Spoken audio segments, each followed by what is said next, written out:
Hello ladies and gents, welcome back to Chaos TV's live coverage of the WePlay Invitational Grand Finale between SK Gaming and Intellectual Playground. I'm joined by Pulse, who I believe just got back like 1 second ago, and we are going to be jumping into the picks and bans for game number 3. We are indeed 2-0 so far for SK Gaming, so this could be the last game, but honestly Metas, I felt like Intellectual Playground had that game by honestly 10 minutes. It was just that slip up which just allowed the momentum shift to SK, which completely changed the game. Apart from that, I would have said that Intellectual Playground won because their kind of dodgy early game because of their picks was not an issue because they got that early double kill and then everyone was doing well for a late game team. Yeah, I mean, I even said at one point around 15 minutes, I think, that this game, if it keeps going at the same pace, is going to be won by Intellectual Playground. That's how sure I was up until that team fight happened, where I think it was a case that the experience really shone through from SK Gaming, Pulse. That these guys, they've been backs against the wall so many times, especially Candy Panda and Nif. They're having a rough time at bot lane after we had the Vladimir obviously picking up the first blood. In fact, it was Santrin that picked up first blood, but Vladimir got one of those kills as well. And they went 3-0 in the lane, and it was looking so bad. But they kept composed, they kept calm, and they realised that if they pick the right moments, they can still bounce back, and that's exactly what they did. Yeah, so the band champions will be Shyvana, Lee Sin, Kasten, Elise, and Lissandra. Okay, that's different from the first and second game, and even the game that never really existed.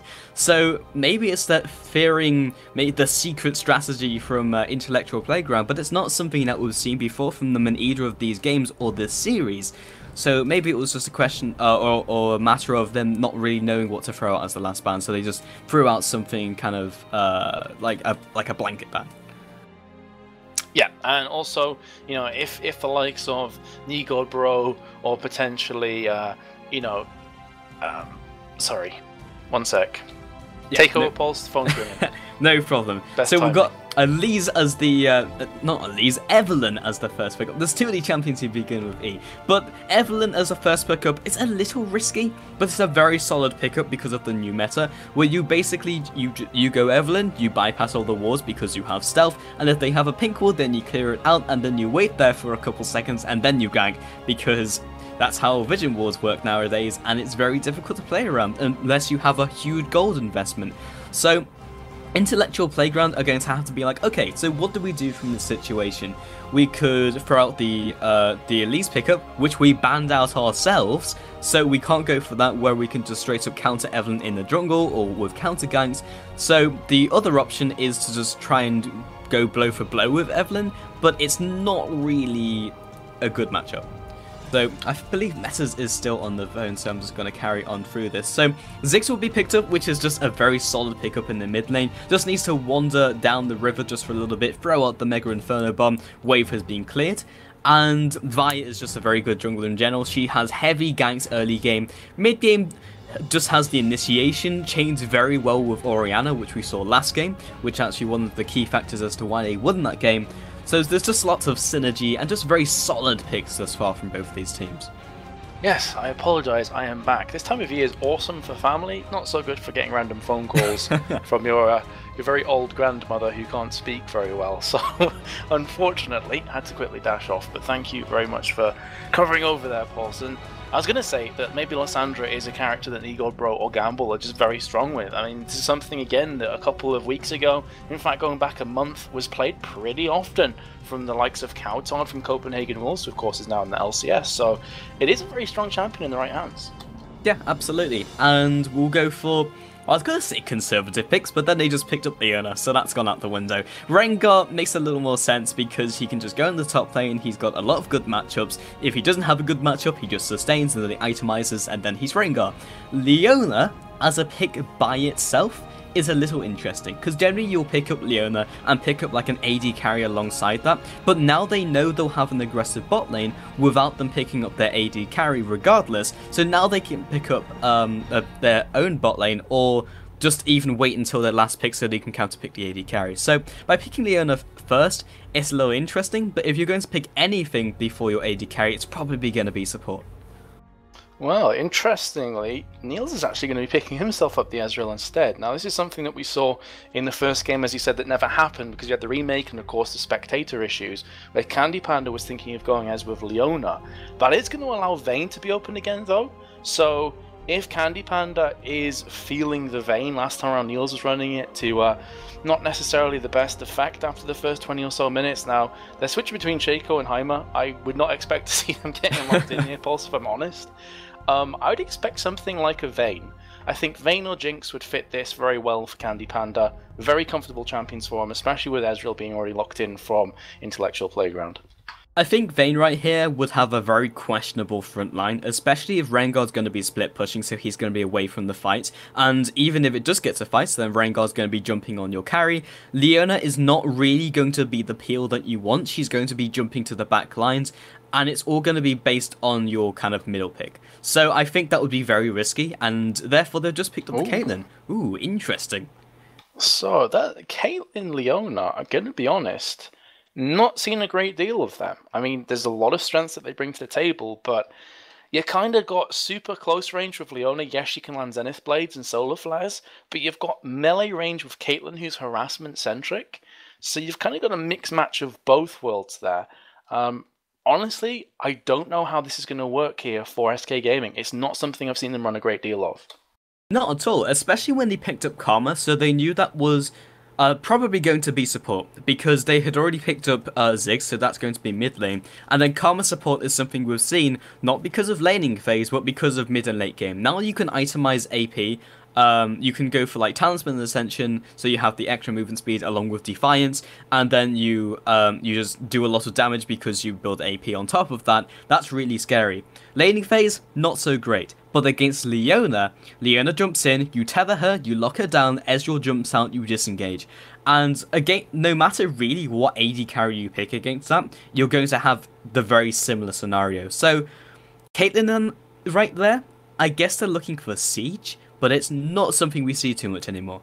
But the Evelynn has slipped through, so Evelynn jungle, we were talking about this before, Pulse, and obviously went into a bit more depth, but it is such a strong jungler right now. You're talking about Spirit of the Elder Lizard as well, just running through, crushing down people. The new warding system that's in place as well, you were saying, kind of favors Evelynn. So do you think it's a mistake here for Intellectual Playground to allow Svenskeren to pick up this champion? It's a pick that can go either way. It can do amazingly, but if it gets shut down early game, then she doesn't do anything mid game, and it's very rare you'll see an Evelynn who does bad early game, mid game, do well in late game again, because she needs itemization to be good late game, but she doesn't need anything to be good early. But the fact they picked up Vi, who is not a incredibly good duelist, she's very good at ganking, but not very good at really shutting down the opponent jungler. So I think in that sense, from the jungle alone, SK have a big advantage going into this game. But again, you got this tanky kind of frontline dive comp from IPG with Renekton and also Vi. This time around, it's not going to be the Orianna, although it was open. They're going to go for the Ziggs instead, this is actually the first time that it was left open. Pulse has been banned every other game, so what do you think about the synergy between Ziggs and these two? Is it a case that he's just going to fire in his Mega Inferno Bomb and kind of just forget about that fight and just fire in from long range and then keep Ezreal alive? Yeah, it's a very generalist composition. It doesn't do anything special. I'm a little surprised that they went for Karma, not because of the laning phase. I feel like they went for Karma because they could get away with it, but I don't think they necessarily needed it, because people generally pick Karma a lot with like Mundum and Shyvana to get them into the fight, but the only other person you're going to be really getting into a fight or disengaging with is Renekton. So maybe they were like disliking their disengage because their only disengage is like Satchel Charge from Ziggs, as you just mentioned. But Ziggs's composition is just good. He doesn't do anything amazing, he doesn't do anything awful, he's just a good pick. Yeah, he's a solid mid laner, so maybe they just want a bit of stability in mid against Jezis, who again had such a good game last time around. This time's going to be on Ori. So again, it's a champion that Jezis is known for playing very well, and I'm actually really looking forward to this game. Remember, Pulse, it's 2-0 to SK Gaming. If they win this, they win the entire thing. There is no more room for error for Intellectual Playground. It is, but we are going to jump to a quick commercial break, and when we get back, we'll be in the third and potentially last game between SK Gaming and Intellectual Playground. We'll see you soon.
Hello and welcome back, ladies and gentlemen, to SK Gaming versus Intellectual Playground with the WePlay Invitational's Grand Finals. 2-0 will be SK Gaming up against Intellectual Playground thus far, so this could be the last game. They are back against the wall. I am Pulse, I am joined by Metas.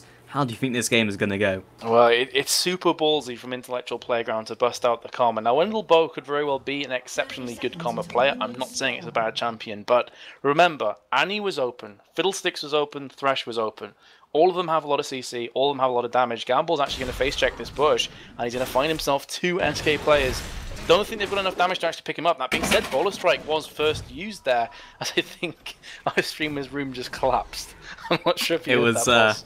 It was mine. It was my room collapsing. Yeah, something fell off the shelf. So yeah, but it was an earthquake. Yeah. Everyone run for your lives. Looks like I'm gonna have to postpone this game. But no, like Renekton was not in any fear. Like you can be very aggressive against this comp, especially when you're in like the upper half of the map, because there's nothing really like to fear. There's Evelyn and there's Rengar. Okay, that's not very much damage at level 1, so I'll be as aggressive as I like. Yep, well, I'm just keeping an eye out here if we're going to see any lane switch-ups, and it doesn't look likely. And interesting enough, game number 1 that we weren't able to spectate was the same matchup at top lane. It was Rengar up against Renekton.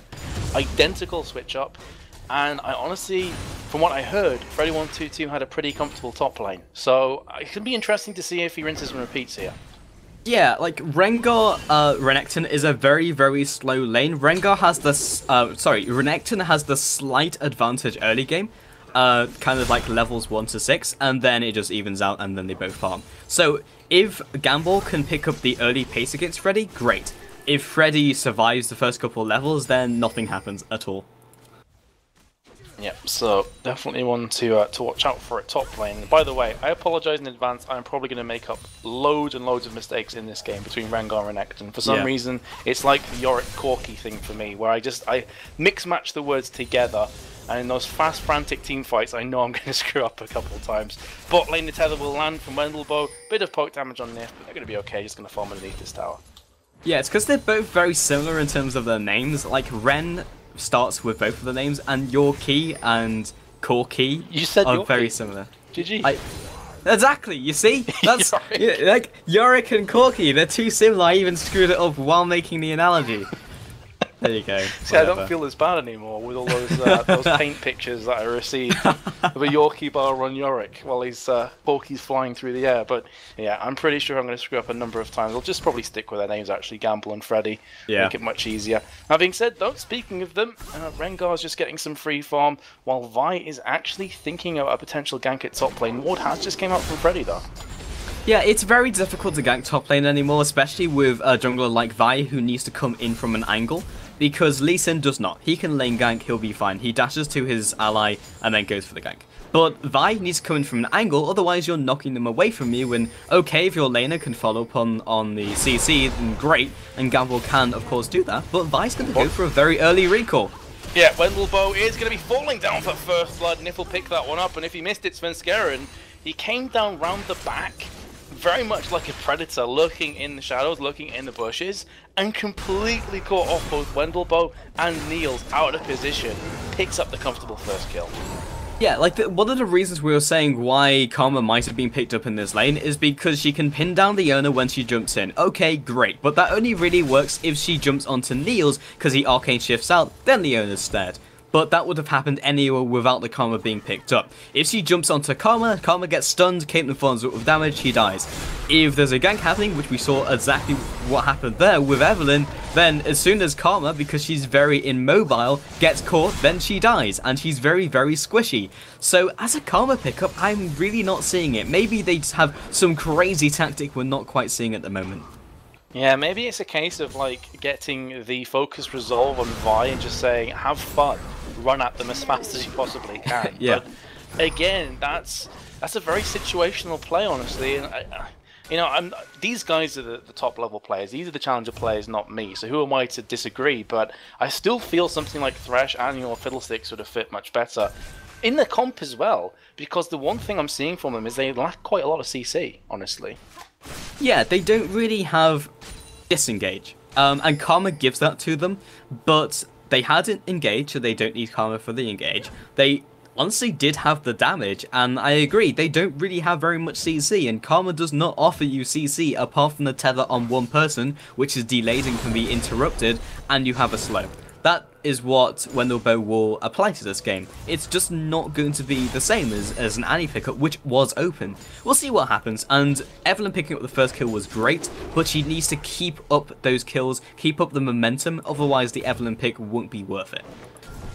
Yeah, and it's not guaranteed CC either. Like, if an Annie Tibbers comes down with the passive procced, it's going to stun you if it lands on your face.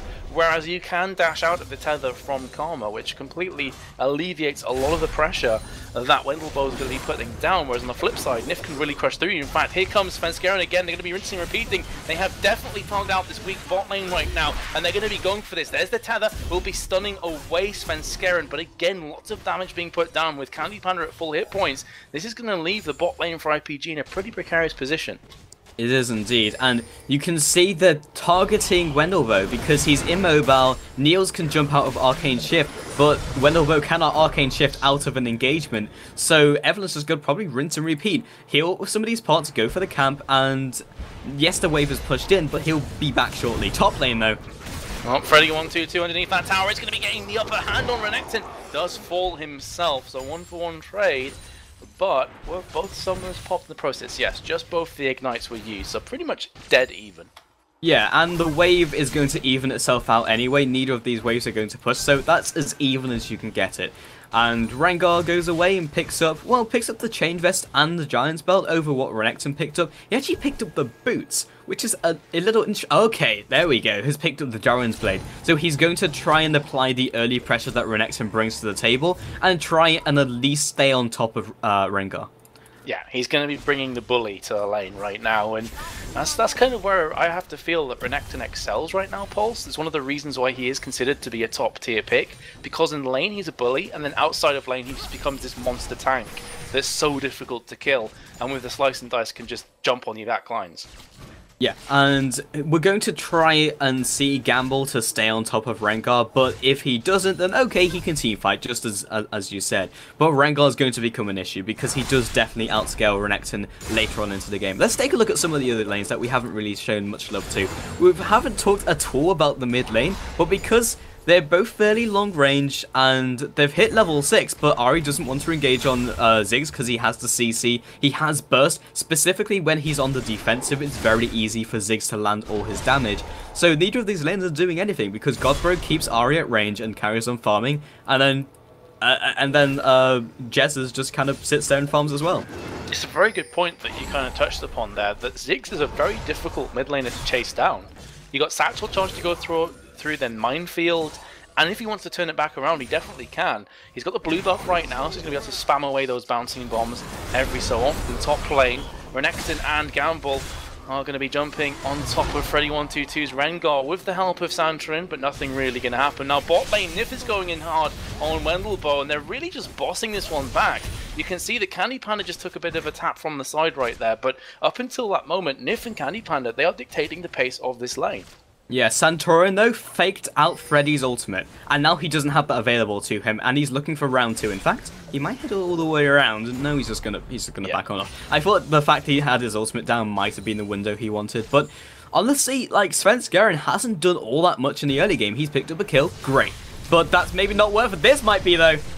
Yeah, he's going to be going in hard on this tower, picks up the kill. Now got their target set onto Niels, who's going to be firing through that two-shot branch. Could very well turn this one back around with the barrier. Not able to do so. And Scumbag Tower changes between focus about 2 or 3 times. And even though Svenskeren is very low, he should be able to survive from this one. The Mega Inferno Bomb came through from the Godbro. Going to be satchel charging himself back towards Dragon. Sorry, I think he was trying to jump over the wall and just kind of failed it. Or yeah, maybe he wanted to go back to mid. I'm not sure. We're not going to comment on that, Metas. It was quite funny. I will give him that.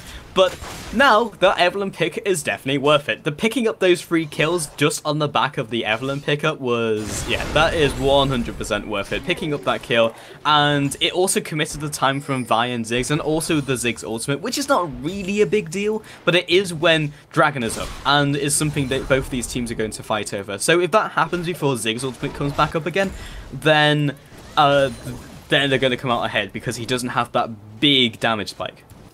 Man, I just watched that back on the stream. That was me too. that was definitely not meant to happen. So I think he's going to be backing away here. Nico, bro, a bit red in the cheeks, a bit embarrassed, but regardless, he's still got a game to try and win because they are 2-0 down in this best of 5, find themselves 4-1 behind in this game. Dragon is live. It is going to be available to both teams, and you can see from Santorin's point of view right now, he is thinking about going back into this mid lane, but it's a very difficult lane to gank when Spirit Rush is on and available for Ahri. Yeah, and the biggest problem I think Intellectual Playground are facing is because their team composition isn't as late game as it was last time, and therefore they run a more early game centric jungler, which will be Vi, who wants to be getting those early game ganks on, but it's 0-0-0. Like, the impact Santorin has had on this game is minimal. So we're looking towards the mid game for those engages. What? That was funky. Zenith Blade landed onto Karma, but after like 2 seconds. Yeah, it was so funky that Ziggs died of a heart attack in with the help of Ahri and Co. And that's going to pretty much just turn itself into a free dragon now for SK Gaming as they pick up that kill. Candy Panda comes in as well just to seal the deal, and SK move even further ahead, now just under 3,000 gold ahead of IPG. I'm not crazy, right? That did actually happen. Where It did, like I caught it as well. I was kind of like, you what, mate? It was very a you what, mate moment, but Freddy is finally kind of shoving back Gamble, and he's got to the point where he's got enough sustain, where he's eventually just grinding him down, and that's really a big issue, but Nip has found himself when there were no delay Zenith Blade this time. So that doesn't happen. Gets the impossible one, misses the easy one. Here comes a solar flare though onto Niels, who's going to be backing away. Candy Pan is taking a lot of damage though, as a Piltover Peacemaker will not be landing. Ignite was used as well, so a couple summoners were burnt in the process, and SK actually have to back on away here. Both junglers have met head to head. Looks like Svenskaren's going to be going hard onto Santorin, but needs to be careful because here comes Ziggs from the side as well. So Svenskaren is going to have to back towards his own towers. Does have cavalry coming in the form of Nif though. It looks like they're going to try and steal away this red. They are, but they could easily collapse on this. Ace in the hole comes through. They've gone for the engage. Yeah, Nigo Bro in a really bad position. Here comes the assault and battery. They pick up the kill. No mechanical mistakes this time. And Nigo Bro somehow survives by the skin of his teeth. The Ignite chunks down, but not enough damage. And they do get their man at Svenskaren, but my goodness, that was close. Yeah, well, Nigo Bro showing that he is a very good mechanical player. Candy Pan finds up caught by Karma. Well, I don't know if Candy Panda's got any hope at surviving this one, because Karma does quite a bit of damage. Here comes the True Shot Barrage. I actually feel that Wendell Bow was baiting out Candy Panda to try and get the kill for Ezreal. Finally picks up the pieces. Will be at the cost of his own life, though. No, shield comes up, and will be able to survive. Yeah, but that Ziggs play, though, was one of the best mechanical plays I've seen on Ziggs in a long time. It was so smooth between the satchel charge and the jump over the wall. But either way, like, they did manage to save the red buff, which is a small consolation prize. Candy Panda dropping to Karma, and that's something that you don't think about too much about the Karma pickup. Karma is such an incredible duelist. I would argue and say that she is one of the best duelists in the game because of that tether. It gives you 40% of your HP back, of your missing HP, if you've used Mantra on it. That is ridiculous, especially if you've just built a little bit of HP. That is absurd, and even against an AD carry of Candy Panda and the barrier, it was still enough to come ahead in that trade. Yeah, Karma is definitely starting to shine in this game, but just going back onto the mechanics of Nigo Bro, I wonder, I've got a theory here, Pulse, maybe he derped with those mechanics to put SK Gaming into a false sense of security, so that he could pounce at a later stage in the game and say, just kidding guys, I'm actually really damn good. Bot lane, Wendell Bow again just firing off that tether and the inner flame, but not really doing a great deal, just trying to clear this creep wave, because this tower's very, very low on hit points. Yeah, the classic mind games play where you just screw up constantly and then like destroy your opponent late game because they underestimate you. You never know. I'm sure even if it was a mess up by Godbro before, he's going to run with that story. Oh yeah, definitely. It's completely planned, 100%. I was hoping SK Gaming watching bot lane though. 3 versus 2 solo flare has come down, make that a 3 versus 3, I beg my pardon. Wendell Bow's taking lots of damage, but here comes Vi. Very tanky, but is going to be falling regardless to Candy Panda. And they have turned that one back round successfully. So Candy Panda picking up his first kill of this game. But with that kill going down, this could very well turn into a tower as well. It could. They're pushing this down as fast as possible, and they're probably just gonna have to concede. It's not healthy enough to keep them there. And Ezreal, yes, he's throwing out the Mystic shots, but they cannot stay around. Specifically Wendell, though, because he has no way of getting out. Mid lane. Oh, Nigobro's getting absolutely crushed, and he is going to fall down to Jez's. Also importantly, at top lane, Freddy122 just burnt his ultimate a few moments ago to try and keep away from Renekton, who went all in with the Dominus. So a few ultimates being scattered here and there across the board, but as a result, that is going to be Ziggs dead for the next 13 seconds. This could very well spell the end of this mid-secondary tower. Yeah, we do see the reaction play and a potential collapse from Renekton. He's heading towards that area, and there's no vision from them either. Well, what can you say about Karma? Just gets absolutely destroyed. Now Sandrin is the next player that has been targeted out from SK Gaming. Nif picks up his third kill. Carry Leona, anybody. 3-0 and 2 Nif. Trying to make the big plays. And they pick up another 2 players. So again, not only is that going to get away any CS, any experience, but also SK Gaming going to be able to try and push this mid lane. True Shot Barrage comes through. Mega Inferno Bomb as well, just to clear out the creep wave. Yeah, they burnt 2 ultimates, but it was definitely worth it. Freddy probably won't die this, but yeah, he will be able to tank it, nuke it down very quickly. But actually, the Sunfire Cape is stopping him from being able to do so, because if a Gamble wants him to stop shooting down the turret, he walks near him, and then he gets tagged by the tower, and then it hits him.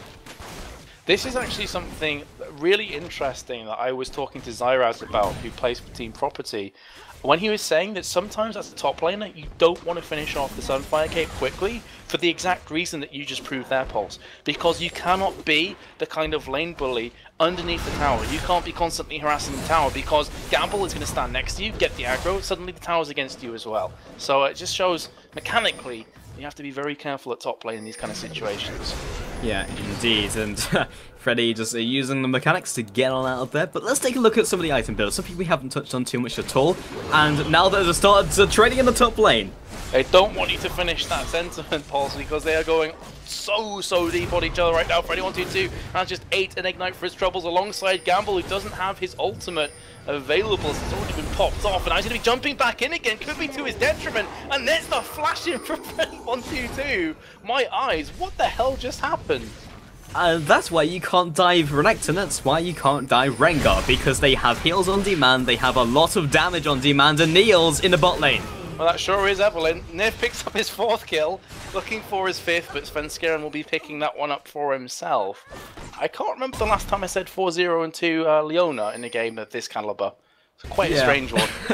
And even without kills, you still just are drowning in gold as a support in Season 4. So I'm actually very interested in seeing how much gold he has. 5,000, which is very similar to the rest of his teammates. 5,000, which is more gold than the opposite AD carry. So, yeah, get wrecked. As you do. And well, Rengar also using his ultimate. I wonder if he has enough damage. Definitely with Ahri. Oh, here comes Ahri from the side, and what can you say about that, Pulse? Just devastation. Jazz is actually Spirit Rushes outside the True Shot Barrage that was fired up from Ezreal from the mid lane, but again, Ahri just being in the right place at the right time. That's a 4-0. So both games, Jazz has, in my opinion, been MVP, Pulse. I don't know how you feel about this, but he's just been so good. Yeah, I completely agree. And we were saying this in the first game, as Gamble does not want any of Ahri right now. But yeah, I completely agree. Like, there was a little concern with Jesus over Ocelot, and Jesus has shown he's more than earned his place in this team. I'm quite interested to see if we're going to start seeing some damage items out from Nif, just to rub it in. But no, he's going full tank. That is Ruby Sightstone and, of course, the Targon's Brace as well, which, at a point in Ranked, I was seeing every single game from support. It was just so brutal to play against. Yeah, like, as Leona, it's kind of funny because she's one of the supports right now who cannot itemize AP and damage and do it efficiently. Like, Leona's AP scalings are actually pretty terrible, but her base damages are very good, so you can build like magic penetration and go for the haunting guys and like Sork boots, but because you want to be tanky, you can't go for Sork boots, and it's not worth just going for a bit of magic penetration, so you'll just see her going pure tank. The thing is, in this game, I think this is pretty much highlighting the problem with Ziggs. If you fall far behind in the early game, it's very difficult to bounce back as Ziggs, because you're just lacking raw damage. And, you know, in the dueling kind of situations, 2 players have Deathfire Grasp on SK Gaming, Their single target burst is huge, especially with Rengar. Freddy 122's going, Sandrine, who again's caught with his pants down. Ace in the hole comes through from Candy Panda, who eventually gets his hands on another kill. And if he take them all, there's Ori just deleting. Karma going in for the second kill. Satchel charge just about saving Nico Bros Bacon. But that should be the tower falling alongside Gamble, who just kind of idly strolls on by. He's like, sup guys, I'll wait for 5 of you, and I'm gonna die as well needlessly. I don't really understand what just happened. Okay, they surrendered. They're in the boat, yeah. That's not surprising at all. Their composition works so well when you're ahead. You have basically 2 invisible champions who are both assassins and will kill you, and then you also have an assassin in the mid lane, and if that's not enough, Ace in the hole will kill you from across, like, not